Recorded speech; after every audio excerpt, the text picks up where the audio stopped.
정확한 평가를 하는 그런 유튜브가 정치 유튜브가 필요하다. 그래서 좀 부족하지만 또 양쪽에서 욕을 먹을 수 있지만 그러나 이러한 공정하고 정확한 사실관계를 바탕으로 제대로 평가하고 국민들에게 알려주는 그런 정치 유튜브 채널이 필요한 게 아닌가.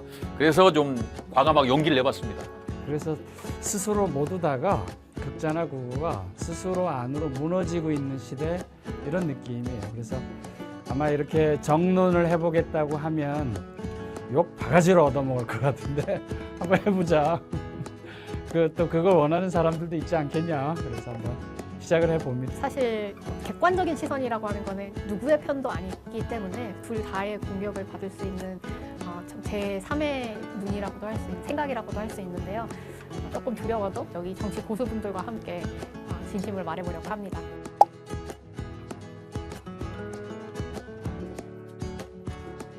여의도 정치 짬밥 이제 시작합니다.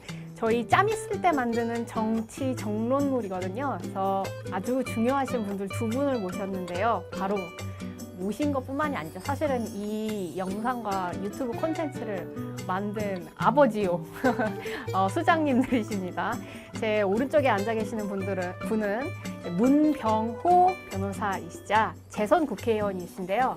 20년이 아니라 30년 여의도 짬밥이 있으세요. 1980년에 서울대 법대생 12.12 군사반란 모의 재판에서 전두환 정부에게 사형을 구형하고 또 변호사로서 여성 인권과 여성 노동자 그리고 노동자들을 위해서 열심히 무료 법률 상담을 해오시면서 연간 500건 이상 80% 이상의 해결률을 보이셨고 또 재선 국회의원으로서 새로운 정치를 위해 수십 년간 끊임없이 활동해 오신 개헌 활동가이시자 정치가인 문병호 변호사님을 모셨습니다. 안녕하세요. 안녕하세요.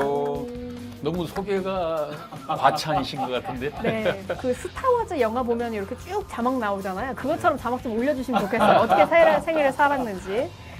그리고 제 왼쪽에는 정두환 대표님이 나와 계신데요. 정두환 대표님으로 말할 것 같으면 우리 독재 정부 시절 연대 운동권의 수장으로서 정두환 정부와 맞서 싸우고 또 민주협에서 계셨고 여의도 짬밥만 30년을 갖고 계시고 또 여의도에서 아주 중요한 법이었던 공직자의 재산을 공개하는 공직자윤리법 그리고 행정정보공개법을 만들고 추진하신 장본인이십니다. 노무현 캠프의 기획협력실장을 맡고 계셔서 원조 친노계라고도 불리우는 좋은 세상을 위해 30년 동안 여의도에서 활동하신 정두환 대표님을 또 모시겠습니다. 안녕하세요. 안녕하세요.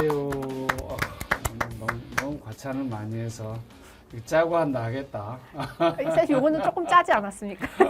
근데 정두환 그 발음할 때 좀 조심해야 돼. 왜냐하면 잘못 발음하면 정반대 인물이 나와요. 전두환하고 그러네요. 정두환하고 헷갈리니까. 그러네요. 제가 혀를 조금 많이 움직이고 왔었어야 됐는데 그 두 분께서는 어떻게 서로 만나게 되셨나요? 유튜브를 좀 제안을 해주셨는데. 예, 이제 우리 정두환 정짬하고는 이제 오래됐죠. 오래되고 또 새로운 정치, 새로운 길을 가기 위해서 서로 동지로서 많은 고생도 했고 또 자주 만나서 토론도 하고 소통을 많이 해온 제가 선배죠. 2년 선배입니다. 그래서 최근에 이제 서로 좀 만나서 최근에 정치 상황에 대해서 서로 공감을 했고 뭔가 좀 새로운 유튜브가 좀 필요하다 이런 데 대해서 서로 좀 동의를 했어요. 그래서 이렇게 이제 소위 말해서 가칭 여의도 정짬 TV를 시작하게 됐습니다. 네. 예.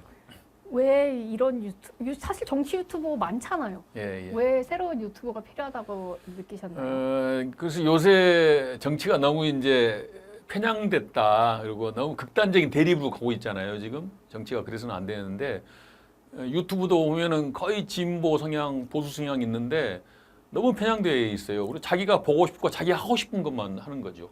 정말 객관적인 팩트, 객관적인 사실을 기초로 해서 정확한 평가를 하고 공정한 평론을 해야 되는데 너무 자기 입장에서 자기 시각에서만 평가하고 객관적인 사실을 왜곡하고 소위 말해 조회수 장사를 많이 하는 거예요. 그래서 이건 아니다. 우리 국민들도 좀 약간 식상해 있을 것 같아요. 맨날 보면 썸네일에 뭐 큰일 났다, 뭐 누구 오늘 구속된다 해놓고 막상 내용을 보면 아무것도 아닌 그런 경우가 많잖아요. 그래서 뭔가 좀 객관적인 사실에 기초해서 정확한 평가를 하는 그런 유튜브가, 정치 유튜브가 필요하다. 그래서 좀 부족하지만 또 양쪽에서 욕을 먹을 수 있지만, 그러나 이러한 공정하고 정확한 사실관계를 바탕으로 제대로 평가하고 국민들에게 알려주는 그런 정치 유튜브 채널이 필요한 게 아닌가. 그래서 좀 과감하게 용기를 내봤습니다. 예. 감사합니다. 문짬이셨고요. 예. 정짬은 이런 문짬의 야심찬 계획에 어떻게 공감하시고 함께 하시게 되셨습니까? 맞습니다. 지금은 팬덤 시대인 것 같아요. 그래서 내 편은 무조건 맞고 남의 편은 무조건 틀린 세상. 그러다 보니까 사실을 말하기도 조심스럽고 팩트를 말하기는 더더욱 조심스럽고 움츠려드는. 그래서 우리 편을 내가 들어야 그 안에서 좀 마음도 편하고 박수도 받고 조회수도 올라가고, 그냥 우리 편에 대해서 냉정하게 이야기하면 그게 이제 혁신의 전제인데, 그래야 내가 끊임없이 앞으로 나아갈 수 있는 그런 모습인데, 그래서 스스로 모두 다가 극자나 국어가 스스로 안으로 무너지고 있는 시대, 이런 느낌이에요. 그래서 아마 이렇게 정론을 해보겠다고 하면 욕 바가지로 얻어먹을 것 같은데 한번 해보자. 또 그걸 원하는 사람들도 있지 않겠냐. 그래서 한번 시작을 해봅니다. 원하는 사람이 많죠. 제가 볼 때는 많다고 봅니다. 오히려 극단적인 편향된 사람들보다는 정말 그 합리적이고 양심적인 분들이 더 많다고 봐요. 그런데 이제 그런 분들이 좀 발언하고 자기의 생각을 얘기할 수 있는 공간이 없어요, 지금은. 그래서 좀 과감하게 그런 분들을 위한 좀 공간을 만들어 보자 하는 것도 있고요. 그리고 아까 이제 우리 정쌈도 얘기했지만은 정짬이네요. 정참이다. 정참도 얘기했지만은 저는 뭔가 멀지 않은 미래에 새로운 흐름이 크게 나올 것 같다는 느낌이 좀 들어요. 그러니까 지금 현재 민주당도 한계를 보이고 있고, 뭐 국힘은 뭐 지금 수렁에 빠져서 헤어나기 힘든 상황 같고요. 그래서 뭔가 양당의 그동안의 어떤 못난이 싸움으로 정치가 계속 흘러왔는데, 이제는 뭔가 좀 제대로 된 정치 세력이 출현할 가능성이 있다. 저는 그런 것을 좀 대비해서 지금부터 좀 그런 분들에게 공간을 마련해 주는 역할을 좀 해보자. 그게 제 이 정짬 TV를 시작하게 된 동기라고 봐도 좋을 것 같습니다. 네, 이렇게 두 분께서 자리를 좀 열어주셔서 조금이나마 물꼬가 트이는 것 같습니다. 저는 이 두 분의 쟁쟁한 정치 짬 분들 사이에서 아무런 짬이 없는 중간에서 어리광도 부리고 재밌게 말도 던질 서울시장 후보를 나가셨는데 그렇죠. 제일 굉장한 센 후보로. 짬인데. 아유, 저는 인천시장 후보까지 나가봤습니다. 서울시장까지 못 나가봤어요. 아유, 감사합니다. MZ의 세대를 대변하고 또 말도 그들의 말을 좀 대변하고자 나온 신지혜입니다. 반갑습니다. 저희가 뭔가 거창하게 시작하지 않고 조그만 것에서부터 시작하기로 했잖아요. 예, 하나라도 시작을 하고 나서 고칠 게 생기니까요. 그래서 꼭지도 딱 한 가지밖에 없습니다. 바로 정치 이슈를 사진으로 보여주는 정치 사진픽, 정치 한픽, 뭐라고 해야 될까요? 이 정치픽 2주의 사진입니다. 이 제목도 제가 정했습니다. 각자가 사진 한 장씩을 들고 와서 그 사진에 대해서 평하고 또 논의해보는 시간을 가질 텐데요. 혹시 다들 사진 가지고 오셨습니까? 예, 제가 지금 여기 딱 노트북에 지금 올려놨습니다. 나옵니다. 국민의힘 전당대회. 다단. 예. 지금 사진에서 보듯이 국민의힘 전당대회에서 결선 투표에 두 분이 올라갔습니다. 당대표 결선 투표에 두 분이 올라갔습니다. 김문수 후보와 장동혁 후보인데요. 이 두 분이 어떤 분들이죠? 그 윤석열 전 대통령 탄핵에 반대하는 반대하는 사람. 반탄파 후보들입니다. 음. 그런데 윤석열 전 대통령의 그 비상겸이 괜찮은 겁니까? 그거는 정말 대통령으로서 해서는 안 될 행위를 한 거고 그것은 정말 탄핵이 돼야 마땅한 행위라고 대체로 국민들이 그렇게 평가하고 있지 않습니까? 그런데 국민의힘에서는 아니다. 탄핵돼서는 안 된다. 이런 약간 지금 일반적인 국민의 여론과는 엇박자나는 그러한 흐름으로 가고 있지 않느냐. 이것은 뭐냐면 이제 국민의힘이 잘못했으면은 뭔가 그것을 반성하고 새로운 길을 가야 되는데 어찌 보면 수렁에 빠지는 거죠. 수렁에 빠진 내 딸. 이제 더 이상 수렁에 빠져서 움직이면 움직일수록 더 수렁에 빠지는 그러한 처지로 지금 가고 있는 게 아닌가. 그래서 좀 안타깝고 국민의힘의 미래가 상당히 암울하다. 그래서 오늘 저는 그 국민의힘의 전당대회에 대해서 이건 아니다라는 말씀을 드리고 싶습니다. 국민의힘이 유지가 될까요? 해체가 될까요? 글쎄 제가 볼 때는 뭐 쉽게 해체되지는 않을 것 같아요. 지금 양당 구도에서는 해체되면 손해보기 때문에 어찌든지 또 뭐 봉합해서 갈 가능성이 높은데 앞으로 조국 대표는 지금 나오자마자 또 국민의힘 해체시킬 거라고. 그게 뭐 조국 마음대로 됩니까? 예, 쉽게는 뭐 되지 않을 것 같아요. 근데 어쨌든 간에 국민의힘은 뭐 일부에서는 뭐 분당된다는 얘기도 있는데 저는 분당되지 않는다고 봅니다. 왜냐하면 분당되면 예. 그 다음은 또 민주당한테 선거에서 참패하기 때문에 어찌든지 뭐 봉합하고 갈 거지만은 그러나 근데 내년 지방선거 때 이래가지고 선거가 될까요? 선거가 안 되죠. 안 되는데 그래도 영남은 자기들이 먹지 않습니까? 예. 어쨌든 간에 영남이랑 교두보가 있기 때문에 뭐 수도권이야 뭐 깨지든 말든 뭐 영남에서 승리하면 된다. 또 지금 국민의힘의 지도부 자체가 영남 중심으로 돼 있잖아요. 그래서 일단은 영남에서만 거점이 확보되면 그걸 어떻게든지 가다가 또 민주당이 또 또 추락하고 또 침몰하면 또 뭐 반사이익을 누린다 이런 뭐 전략 아니겠습니까? 그럼 내년에 출마하는 분들은 다 떨어질 각오를 해야 되고, 그다음 국회의원 나가실 분들도 다 지금 막 굉장한 긴장일 텐데.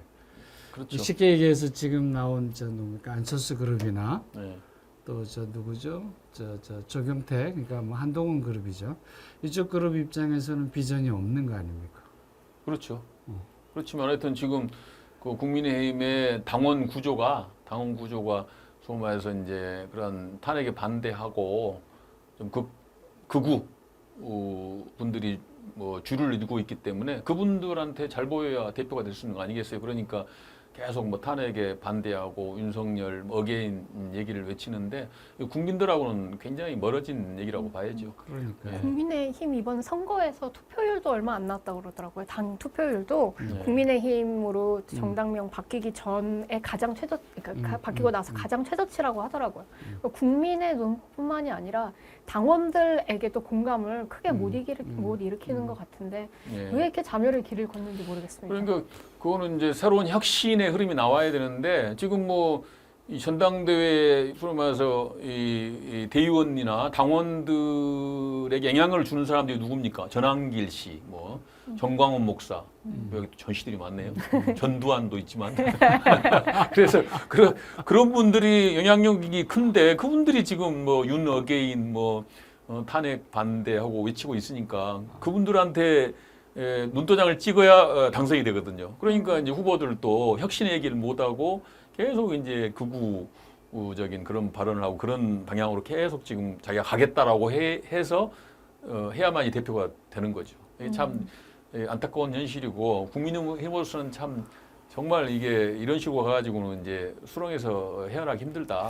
저는 그렇게 봅니다. 국민의힘 무너지는 거는 제가 안타까울 일이 하나도 없는데 중요한 건 제1야당이잖아요. 107석을 갖고 있는. 그러니까 지금 정권이 민주당에게 갖고 대통령 민주당, 170석의 국회의원을 갖고 있는 민주당. 그리고 이제 탄핵을 통해서 새로운 빛의 혁명으로 된 정권이니까 막강한 힘인데 문제는 그거잖아요. 권력이라는 게 견제받지 않으면 부패한다가 이게 뭐 원칙이랄까 이런 건데 이게 야당이 맥을 못 쳐요. 있으나 없으나 뭐 아무 의미가 없는. 그런데 그나마도 좀 이렇게 합리적이고 개혁적이면 또 국민들이 이렇게 멋있게 할 텐데 그 정강훈이니 뭐 세계로 교회니 뭐 저 손 목사니 뭐 이런 쪽으로 한참 극단적으로 우르르 가니까 이제 볼 게 없어요. 이게 그래서 국민의 힘이 아니고 국민의 늪이 된 모습. 그래서 국민 입장에서 보면 견제해줄 야당이 사라지는 것 같아서 그게 좀 아쉬워요. 그게 좀 걱정이에요. 그러니까 국민의힘이 추락하면은 민주당이 반사 이익을 얻을 것 같지만 단기적으로는 그럴 수 있겠죠. 그러나 예. 길게 봐서는 같이 추락할 가능성이 함께 높다. 무너지는 예, 거죠. 그럴 가능성이 그 없다. 피해는 국민이 네, 보고. 그렇죠. 저는 국민 입장에서 좀 화가 나는 거죠. 예전에 어떤 정치평론가가 그런 얘기를 했었는데 윤석열이랑 이재명이 둘이 마치 대결하는 구도인 것 같지만 서로 묶여있는 약간 메이트 같은 성격이 강하다는 거예요. 그러니까 윤석열이 그 이재명이 예를 들면 지지율이 높아질수록 윤석열의 지지율도 높아지고 윤석열이 몰락할 때 이재명도 몰락할 거다 이런 얘기를 했는데 적대적 공생 관계란 그게, 말이죠. 그게 맞다고 봐야죠. 남북 관계처럼. 예, 예. 그렇죠. 그러니까 참 적대할 비극입니다. 관계가 사라진다는 게 입니다. 네. 두 번째 사진을 한번 볼까요? 우리 두 번째 두 사진은 번째는 뭘로 정장께서 할까요? 가져오셨습니다. 뭘로 할까요? 조국 대표가 나오셨더라고요. 이게 멋있죠, 아주. 이게 좀 땡길 수 있을까요?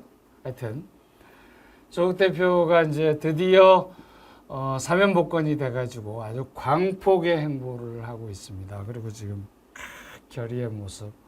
그리고 조국 대표가 진짜 잘생기긴 잘생겼어. 최고 미남이죠, 최고 미남. 예. 저는 평하지 않겠습니다. 강남 좌파답게. 근데 제가 이 모습을 보면서 이 느낌도 났어요. 이 느낌. 이게 무슨 사진이냐면 윤석열 대통령이 구속돼 있다가 그 지겸 판사에 의해서 잠시 그 석방된 경우 있잖아요. 그때 막 경호원들 데리고 무슨 뭐 금이 환영한 것처럼 막 무슨 뭐라 그래 뭐 전쟁에서 이기고 온 사람처럼 이 두 사람 사실은 그때 이 모습을 보면서 큰일 났다. 그래서 이제 친구들 막 연락해가지고 야 광화문 나가야 되겠다. 이 나이에 이 나이라도 나가야 되겠다. 20대 때 다 한 거, 평생 다 한 거, 60이 넘어서도 해야 되겠다.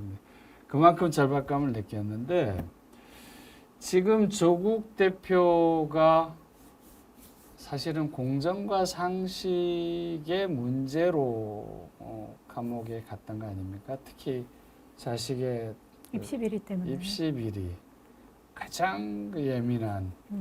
이 조국 대표를 보면 두 가지 생각이 함께 들어요. 하나는 집안을 도륙내는 정도로 윤석열이 정말 너무했다 이건 정말. 딸 지금 박사가 지금 고등학교가 돼버렸잖아요. 고등학교 집사람 구속됐고 뭐 시력을 잃어가는 했고 본인도 구속됐고 뭐 그러니까 그런 정도였냐는 거에 보면 저도 좀 화가 나요 윤석열에 대해서. 근데 또 그렇다고 무슨 독립운동을 하신 것도 아니고 뭐 민주화 운동하다 감옥 갔다 온 것도 아니고 이런 모습이 또 우리가 윤석열 이런 모습에 화가 나서 뭉쳤듯이 또 저쪽이 이걸로 또 더 뭉치는 거 아닌가.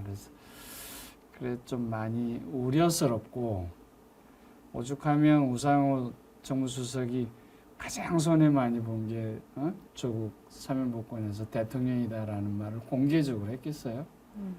참 어려운 결단을 하셨을 텐데 그로 인해서 지금 대통령 지지도 65% 선에서 한 8% 이상 떨어져가지고 50% 중반으로 떨어졌고 뭐 민주당 지지도 떨어졌고 아까 말씀하신 국힘은 지금 늪에 빠져 있는데 오히려 올라가고 이런 모습을 좀 착잡하게 보게 됩니다.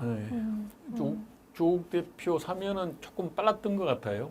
예, 뭐 저도 조국 대표나 또 그 정경심 교수에 대해서 과도한 형이 선고됐다. 제가 변호사이기 때문에 이제 그 양형에 대해서 생각해 보면은 좀 과도한 형이 선고됐다는 건 저도 공감을 합니다. 그렇지만 어쨌든 간에 그 사법 절차를 거쳐서 형이 선고가 됐는데 너무 좀 또 대통령 당선되자마자 바로 사면한 것은 역시 국민들에게는 좋지 않은 그런 느낌을 갖게 했다.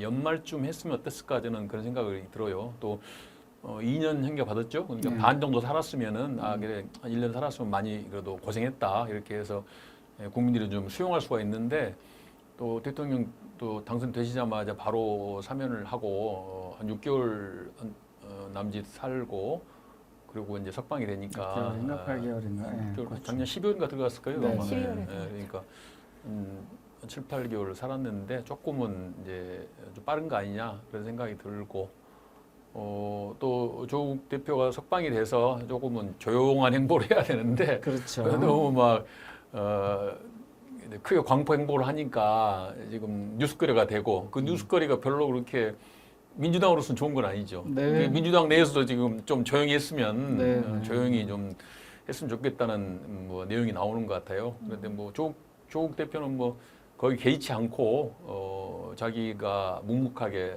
뭐 앞으로 행보하겠다라고 하는 거 보니까 쉽게 또 그냥 조용히 그럴 하실 것 것 같지도 같습니다. 않습니다. 어쨌든 간에 이 문제가 민주당으로서는 상당히 뜨거운 감자처럼 또 됐어요. 이 문제에 대해서도 앞으로 이제 전국 운영에 있어서 상당히 참작해야 될 게 아닌가 그런 생각이 듭니다.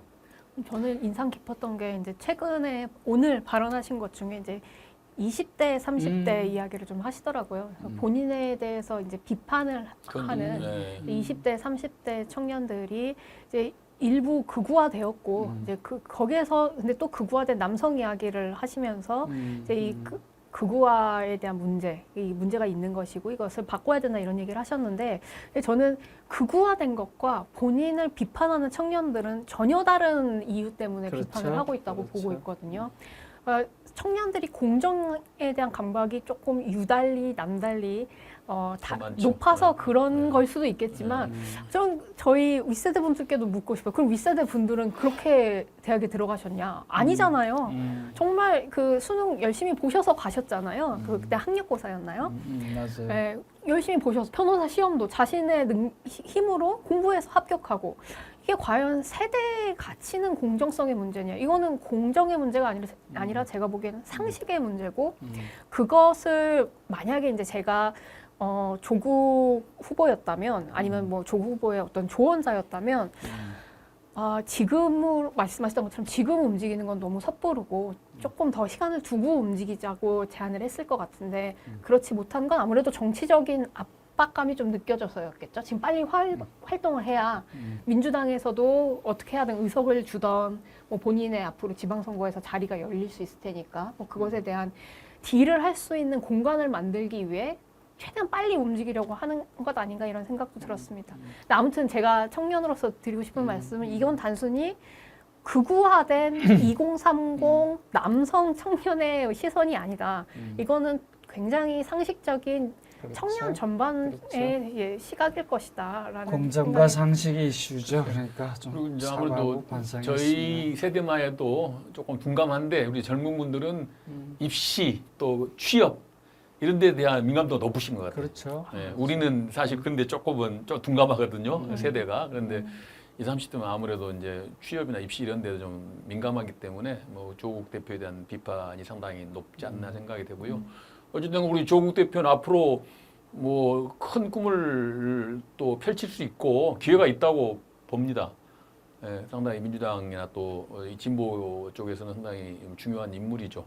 저는 에피소드 같은 얘기인데 전에 윤석열 검찰총장이 그 조국 당시 법무부 장관에서 그렇게 가혹하게 수사한 이유가 저는 제 뇌피셜 이건 추정입니다.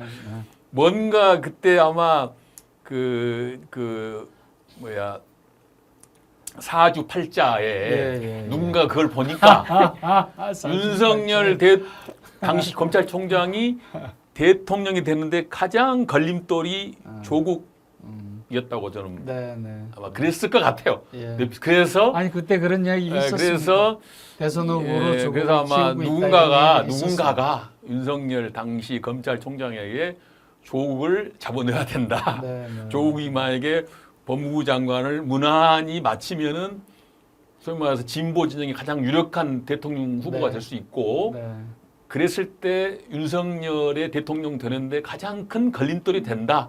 그러니까 조국을 이때 잡아 넣어야 한다라고 누군가가 얘기했을 것 같아요. 네. 그래서 제가 볼 때는 그 당시에 좀 무리한 수사가 진행됐다. 그런 점에서 하여튼 조국 대표가 억울하죠. 네. 억울하지만 그렇지만 어쨌든 간에 뭐 파헤쳤더니 털었더니 먼지가 났다 이거죠. 그러니까 그거에 따라서 처벌을 받은 거고 어쨌든 간에 이제 그 조국 대표가 그 가족들이 행위에 비해서 과도한 처벌을 받은 건 틀림없는 사실 네. 같아요. 네, 그래서 그건 그런 뭐- 점에서는 뭐 조국 대표 억울하고 또 동정적 여론이 많지만은 그러나 또 자중할 건 자중해야 한다라고 저는 네. 봅니다.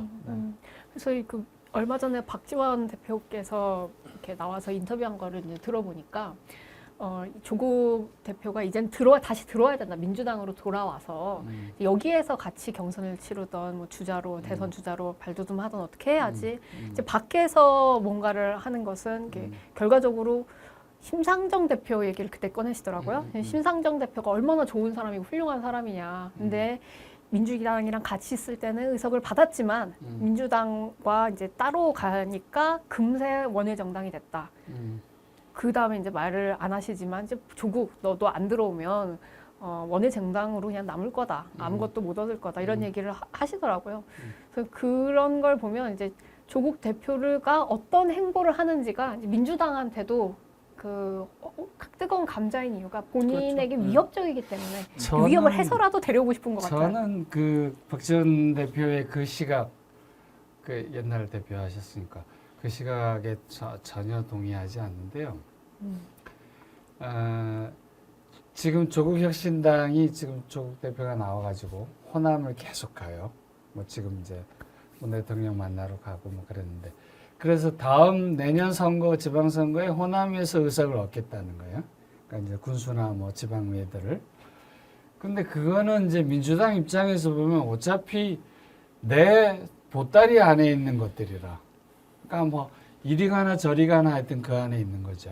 그러니까 민주당은 되게 싫을 거예요.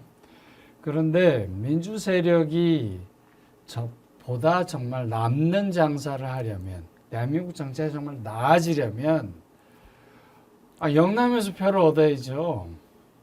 수도권에서도 얻고 그리고 그 이념이 조국이 스스로 얘기하다시피 조금 더 공정하고 상식적인 데 가 있어야죠. 그러니까 저는 지금 통합을 하자, 합당을 하자 하는 거는 그거는 아무 의미 없는 이야기로 이제 조국 혁신당을 흡수하겠다는 건데 그로 인해서 시너지가 날 건 이미 다 나 있다. 1%도 올라갈 게 없다. 그리고 지금 조국 혁신당이 갖고 있는 게 전부 다 그 무슨 정당이 위성 정당으로 만든 그 비례들 아니에요. 그러니까 이거 법 이상하게 그 고생 해가지고 연동형 비례 지키려고 했던 우리 같은 사람들 고생하고 그 효과를 다 조국이 가져갔는데 조국 대표가 갖고 있는 게 없어요. 사실은 비례 말고 그것도 그러니까 다 민주당에서 꼬은 거죠. 그래서 그런 접근은 정치적으로 정말 불행한 일이고 의미 없는 일이다. 저는 근데 결국은 이제 저는 박지원 대표 얘기가 저는 뭐 맞을 것 같다는 생각은 들어요. 저는 그러니까 조국 대표 조국 혁신당이 그러니까 소위 말하는 지금의 진보 보수의 양당의 어떤 그런 구도를 깨는 새로운 제3의 길을 가는 게 아니라고 봅니다. 소위 말해서 진보에서 조금 이제 나눠가는 거잖아요. 그리고 지난번 총선에서 만약에 지역구 공천 안 했기 때문에 민주당 사람도 조국 혁신당을 밀어줬지. 만약에 지역구 후보를 내 가지고 경쟁했더라면 저는 그렇게 비례 여성 많이 힘들었다고 그렇죠. 봅니다. 그때는 서로 간에 민주당하고 서로 간에 어떤 모순 관계가 아니었어요. 그런데 지역구에 많이 후보를 내게 되면 민주당하고 이제 충돌이 되거든요. 그렇게 되면 민주당에서 상당히 지지를 잃을 가능성이 있다. 그리고 이제 결국은 이제 조국 혁신당이 독자적인 행보를 통해서 의석수를 늘리거나 내년 지방선거에서 어떤 이제 뭐 도약을 할 수 있는 저는 상황은 아니라고 봐요. 그렇기 때문에 현실적으로 그 다음에 큰 꿈이 있다면은 민주당하고 적절한 명분을 가지고 적절한 시기에 합당하는 게 옳지 않느냐. 언제가 적절한 시기인가요? 내년 지방선거 앞두고 뭐 앞두고. 하든지. 근데 어차피 만약에 내 지방선거 때 후보를 공천한다면 결국은 이제 호남이나 영남에서는 문제가 안 생기는데 수도권에서 문제가 생겨요. 수도권에서 결국 이제 만약에 조국 혁신당이 모든 지역 후보를 내 가지고 결국 민주당 표를 잠식해 먹을 거거든요. 그러면 이제 민주당하고 상당히 이해 충돌이 되기 때문에 문제가 생길 수 있다. 그래서 제 느낌은 아마 내년 지방선거부터 아마 연합공천 내지는 뭐 합당 그런 얘기가 나올 것 같기도 하고 그렇습니다. 그리고 이제 전에 사실은 이제 그 조국 대표도 좀 성급하지 않을 필요 있습니다. 사실은 지난번에도 조국 대표가 법무부 장관을 안 했어야 돼요. 안 했어요. 예, 법무부 장관을 하지 말고 그 다음 지방선거가 있었거든요. 그 다음 해에. 그래서 그 다음 해에 그 부산시장을 저는 나갔어야 한다고 봐요. 오케이. 그랬으면은 여러 가지로 좀 명분도 살리고 또 그 민주당이나 또는 진보 진영 내에서 많은 지지를 얻을 수가 있었을 텐데 조금 성급했죠. 당장 먹기 편한 꽃감을 법무부 장관을 덜컥 받다 보니까 문제가 생긴 거죠. 내년에 나갈 가능성이 있을까요? 부산시장? 저는 내년에 부산시장을 만약에 나간다면 부산시장을 나가야 한다고 봅니다. 왜냐하면 서울시장은 많아요. 그리고 또 뭐 누가 나가나 될 가능성이 많은데 굳이 조국이 나갈 필요 없죠. 그러나 부산시장은 내년에 민주당으로서 쉽지 않은 자리예요. 그러니까 오히려 조국 대표가 내가 한번 어려운 데 가서 내가 한번 진보 진영의 대표 주자로서 싸우겠다. 이러면 박수 받을 거고 거기서 당선이 되면은 상당히 차기 대권에 유리한 고지를 점할 수 있다고 저는 봅니다. 서사가 하나 만들어질 수 있겠죠. 그렇죠. 네. 안 그래도 뭐 부산에 계시더라고요. 오늘이었나 어제였나 부산에 계시더라고요. 그렇군요. 그래서 뭐 세 번째 사진은 제가 골라왔습니다. 뭡니까? 네, 바로 그 지난 8월 15일이죠. 아. 그 정원석 대표와 이 정청래 대표가 서로 만났는데 악수조차 하지 않는 장면이 사진에 이렇게 딱 찍혔어요. 예. 네. 그래서 이게 시작은 이제 8월 5일에 이제 정청래 대표가 그 인터뷰에서 그 발언을 한 게 좀 문제가 됐었거든요. 네, 여기 이렇게 나오네요. 그래서 민주당 정청래 대표가 이제 악수는 사람과 하는 건데 이제 국민의힘은 사람이 아니지 그렇죠. 않느냐 그건 좀 해서 심했- 악수조차 네. 이제 거부하는 발언을 했고 실제로 이제 8월 15일에 이게 세종문화회관에서 이 광복절 경축식에서 만난 자리예요. 두 분이 만났는데 끝내 악수를 할까 말까 할까 안 할까 카메라맨들이 이제 다 사진을 찍으셨을 거 아니에요. 기자들도 관심이 있고 얼마 전에 발언을 했는데 끝끝내 이제 악수조차 하지 않으셨다 하면서 이제 대립의 상징으로 저 사진이 딱 나왔습니다. 네, 그 이후에 또 이제 몇 가지 일이 있었는데 송원석 대표가 라디오에 나와가지고 이제 이걸 얘기를 하니까 또 요 악수 사태에 대해서 정청래 대표의 인성이 부족하기 때문에 이제 생긴 일이다. 뭐 이런 소인배적인 프레임이다라면서 이렇게 인신 공격을 서로 계속 하시는 것 같아요. 이 양 측에 사실 거대 정당, 이 여당 야당이잖아요. 이 둘이 사실은 반목을 하지 않아야 싸우더라도 정치적으로 싸우는 것이지.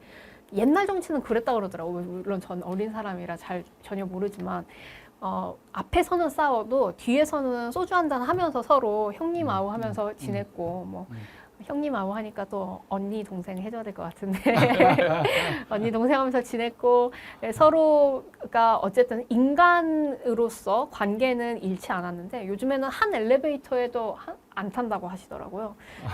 이러한 반목이 국민들에게는 이제 굉장히 슬픈 일이 아닌가 이런 생각이 들었고 또 옛날에도 이런 일들이 있었잖아요. 이재명 후보와 그 윤석열 그러니까 이재명 대통령과 윤석열 전 대통령 윤석열 대통령이 서로 똑같이 네. 하죠. 윤석열 대통령 당선되고 이재명 대표를 보지를 않았어요. 한 1년간 안 봤다고 하더라고요. 그래서 범죄를 저지른 피의자이기 때문에 나는 보지 않겠다 이런 얘기를 주셨었는데 이런 게 또 다시 다음 대통령 이 상황에서 또 보이는 걸 보니까 한국 정치가 계속 그 쳇바퀴 돌듯 똑같은 일을 반복하는 게 아닌가 한탄스러운 심정으로 가져왔습니다. 오케이, 맞습니다.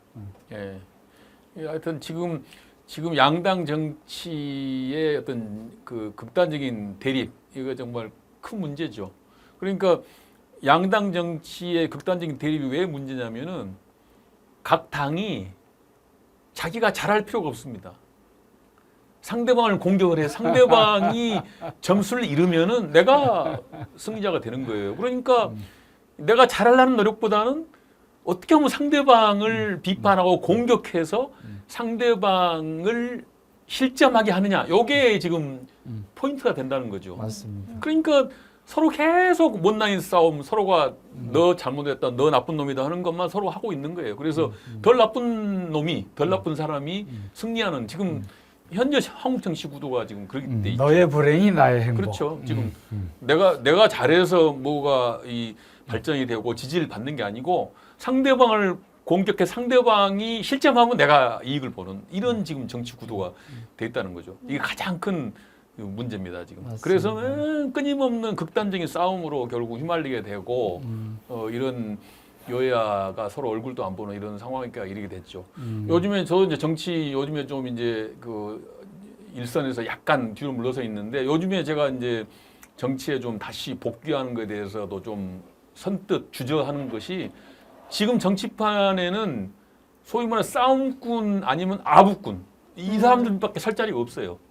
좀 제대로 얘기하고 합리적인 얘기를 하고 상대방을 이해해주고 존중하고 이런 사람들은 이제 설 자리가 갈수록 좁아지는 거죠. 오로지 앞장서서 그냥 싸우고 공격하고 싸움꾼 그리고 어떻게든지 그냥 저 대표나 공천권 주는 사람한테 잘 보여가지고 아부를 잘해서 한 자리에 차지하는 사람.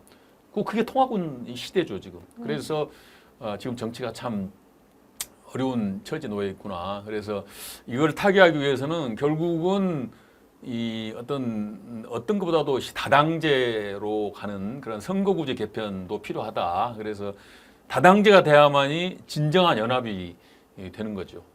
그래서 저는 우리 저 정점 TV에서도 앞으로 다당제에 관한 얘기를 많이 하고 네. 다당제로 가는 것이 왜 필요한가 그런 거에 대한 얘기를 많이 해볼 생각입니다. 근데 그 궁금한 게 있어요. 신 네. 대표, 신짱. 네. 그 지난 대선 때 윤석열 캠프로 갔었었죠. 그래서 네. 사실은 많은 사람들이 좀 놀랬었나 봐요. 네. 무슨 사정이 있었는지. 네, 그 윤석열 캠프 본진에 들어간 게 아니라 이 김한길 대표님이 주도하셨던 이제 외곽 지원 조직인 이제 새시대 준비위원회 부위원장으로 들어갔었는데 이제 그때 당시 사실 제가 아무한테도 말을 하지 않았었지만 윤석열 대통령을 안 가겠다고 제가 2번을 말했었어요.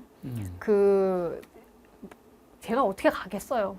이재명 못나도 미워도 어쨌든 양당 구도 안에서는 이제 민주당이 있는데 근데 이제 제가 3번째로 얘기를 들었을 때 후보자를 독대를 했어요. 윤석열 후보자를 독대를 했고 한 1시간 넘게 윤석열 대표 후보 죄송합니다. 윤석열 후보에게 당시에 개헌을 하겠다라고 하는 의지가 있었습니다.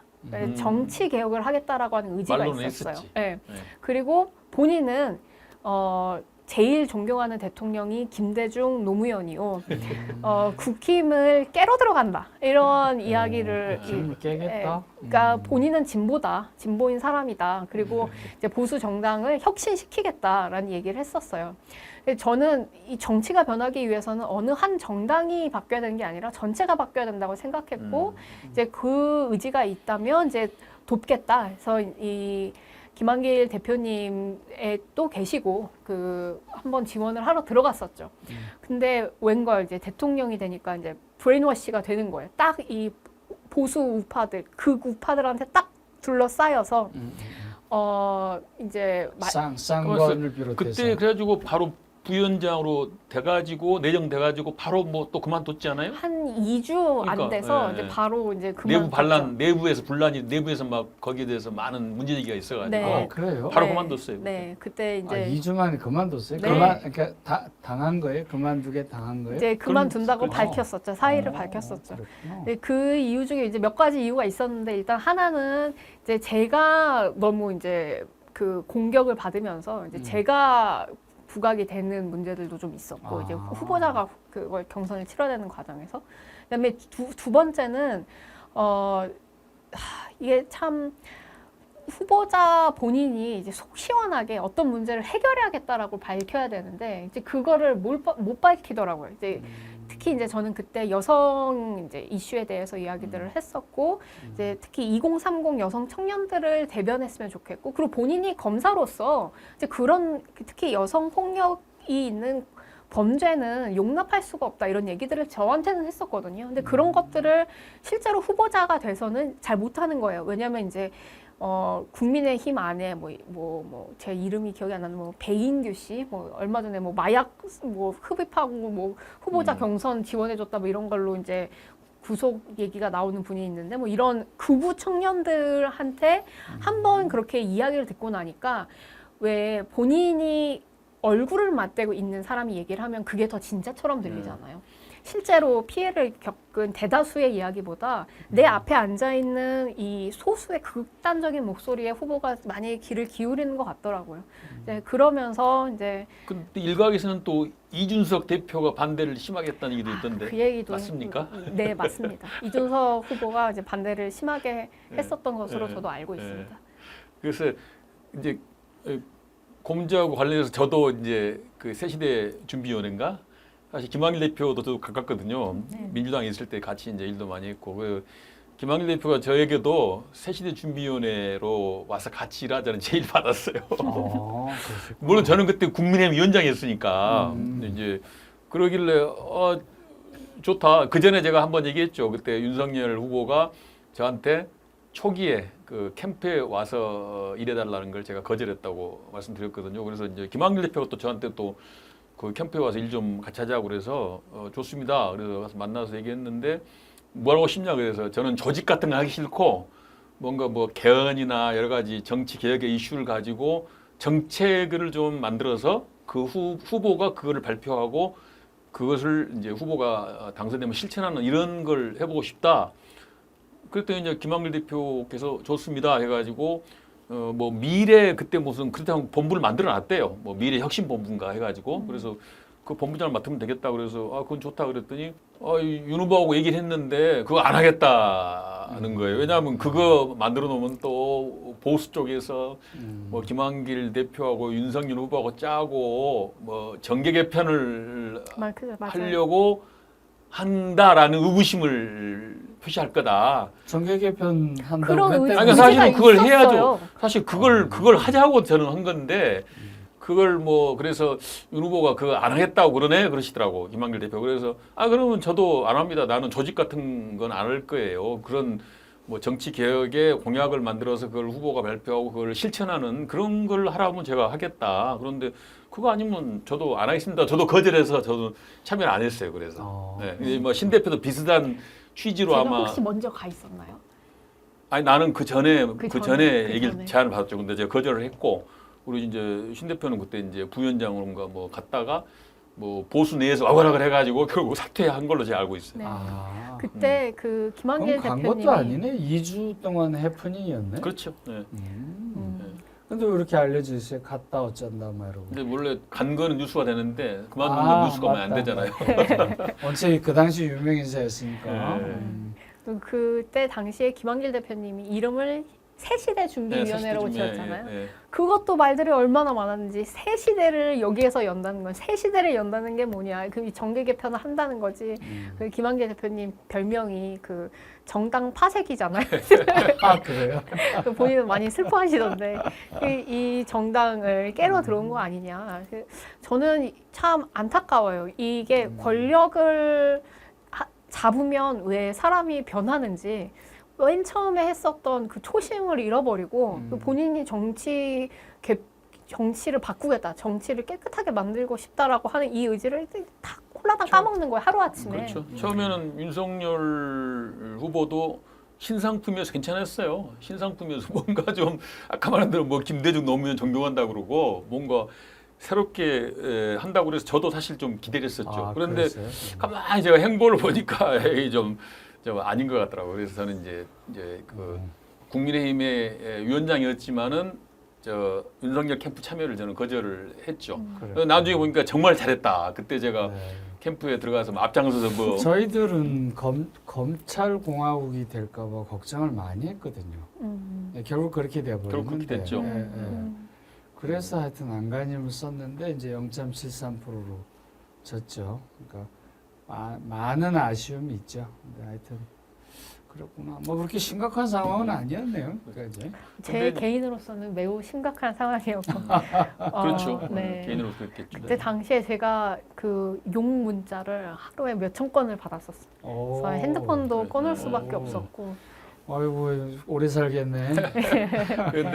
근데 이제 그 국민의힘은 보수 쪽은 참 특이한 게요. 어떻게 보면 그동안에 이종 교배를 통해서 자기의 생명력을 유지해 왔어요. 맞아요. 이종 교배. 그러니까 맞아요.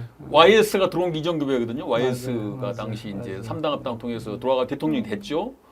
또 이명박도 사실 약간 맞아요. 이종 교배예요. 맞아요. 그런데 윤석열도 이종 교배죠. 완전히. 근데 이거는 좀 DNA가 좀 독특한 DNA가 들어온 거예요.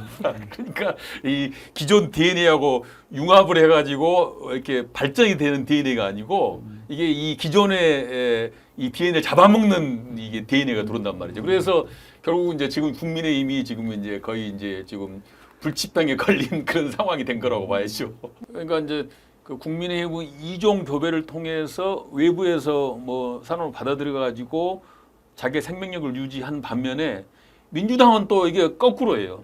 철벽을 쳐가지고 외부에서 들어온 사람을 대체로 못 들어오게 하는 그런 성향이 있어요. 그렇잖아요. 민주당은 지금까지 뭐 외부에서 뭐 이렇게 뭐 사람을 이렇게 영입해가지고 한 경우가 별로 없어. 항상 오히려 벽을 많이 쳐가지고 오히려 진입 장벽이 높은 그래서 자체 내에서 어찌 보면 좀 거기서 좀 썩어가고 있는 그런 당의 성격을 갖고 있다고 봐야 돼요.